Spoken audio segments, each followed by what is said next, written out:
Hi, as you know, I've been using quite a lot of PU or polyurethane resin in my work recently, and because I absolutely love it, and I have got a playlist on just PU resin and all the great things that you can do with it. What I love about it is it cures so quickly, but it does hate moisture. I've been asked a lot whether you can actually mix PU resin in with a project of epoxy resin, and my answer to that is I really don't know. It's not something I've tried, so I'm going to experiment with it today. I don't know how this is going to react. I don't know what the result is going to be. I don't know if it's going to be explosive or what it's going to do. So I'm going to mix up some epoxy resin, and I'm going to be using this brilliant jewellery resin by Resin Colour because I just absolutely love it. It is so much more than a jewellery resin. It's a brilliant art resin, as you know from some of the projects I've done with it. And then I'm going to be using a polyurethane resin. I'm going to mix that up, put some different colours with it and drop some in it, and then we'll see what happens. Now, the difference is polyurethane resin will cure within the hour, and the epoxy resin will take probably about 12 to 14 hours to cure. Also, it might grab the moisture. We don't know. We'll just have to look and see. I have everything mixed up now, and I've also got my epoxy resin mixed up and off to the side, because if not, it will take too long to mix that up after this, and the PU resin will have cured up and I won't be able to test what I'm doing. I'm just using a normal mica powder for this. I'm giving that a good mix in, and I'm using 3 different colours. So I'm pouring my epoxy resin in that has been standing there for about 3 or 4 minutes, and just popping this in, leaving myself a gap at the top to ensure that I can fit the PU resin in, because if not, I'll have it everywhere because I am a very messy person. And what I'm going to do is I'm just going to drop in little bits of the PU resin to start with to see what happens, because if there was going to be a reaction of some sort, I didn't want to just add loads to it and it all bubble over or something. But there was no reaction like that, which was great. So I'm just allowing this to sit on the top and to see if it's going to sink on its own or whether it's going to continue to float on the top. If you'd like to buy me a coffee just to say thank you and help support this channel and get your name on my coffee board, thank you all the people who bought me coffee last month. It really is appreciated. I can't tell you how much I appreciate it.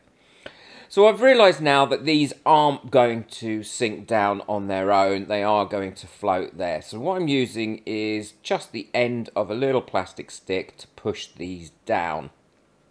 And what this has given me is, you'll see at the end, this has given me an idea that I may be able to do some feathering using this method, and to avoid having to use alcohol inks, which if anyone's seen my previous video on alcohol inks, although I love what they look like, I don't like them in resin because they fade so quickly. So now I've pushed all that down, what I'm doing is just adding some more drops because I don't feel there's enough PU resin in. And remember, you need to work quickly. You don't have much time with a PU resin. I will link everything that I've got and I've used today in this video in the description below. And I can now link for Canada, America, the USA and Australia. So I'm really pleased about that. So again, just continuing to add the gold in here now and seeing whether this will need to be mixed in or whether I'm going to leave it to float on the top. And I do decide to mix it in, and this is where I think, and you'll see at the end, maybe I do slightly over mix it, but this is an experiment, and next time I probably would do it slightly different using a different technique, which I'll show you in another video.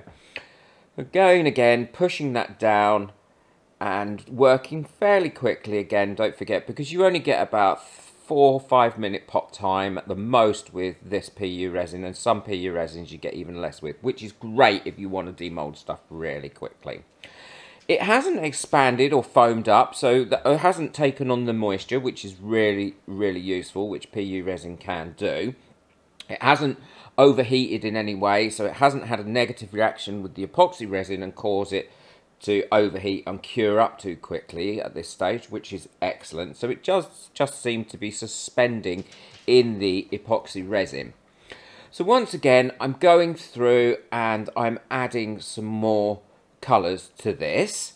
I would just like to say a quick thank you to all the members of my channel. Thank you so much for your membership and your support. I hope you're enjoying the series that we're doing at the moment on how to set up your own business and how to sell your arts and crafts.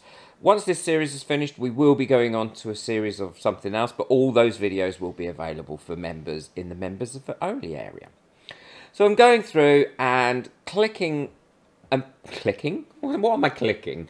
So I'm going through and I'm just adding some more of this. And what I'm going to do is I will let these ones cure on top, because I want to see is once they cure on top, because they'll be cured in about probably 20 minutes, but the epoxy resin will not be cured for about 14 hours. I want to see if once they've cured they'll float down, or whether I will need to push them down to get them to spread out within the actual resin itself and the mould. So this is it now ready, and all I'm going to do is I will go over the top of this with a long neck lighter just to burst any little bubbles, and then I'm going to leave it, probably check on it a couple of times, but leave it overnight to cure. Well, nothing major happened. It didn't overheat. It didn't cause any fires or anything, which was good news. So let's have a look and see how it's come out. Oh, do you know, I really like that. I think that is very, very different. And I think it's because the PU resin cures much faster than the epoxy resin, and as a result what you've got is you've got a curing going through. It's a very, it almost looks like a tesseract. I think if we were to put lights in that would look like a tesseract. And where the bits on the top, the drops cured and then they fell through as they got heavier, I think that's left a really, really great pattern. I like that, and I'm definitely going to be using that again. I think the colours have come out really well. Very, very bright in there. Overall, I think that is a very useful experiment. Let me know what you think of it in the comments below. Don't forget to boot that like button if you've enjoyed this experiment, and leave me a comment. And if you'd like to buy me a coffee, just to say thank you and get your name on my coffee board for all the experiments and all the videos that I make, then the link for that is in the description below. I'm nearly there now with my snap maker that I'm saving for. Take care. Enjoy your resin. Bye.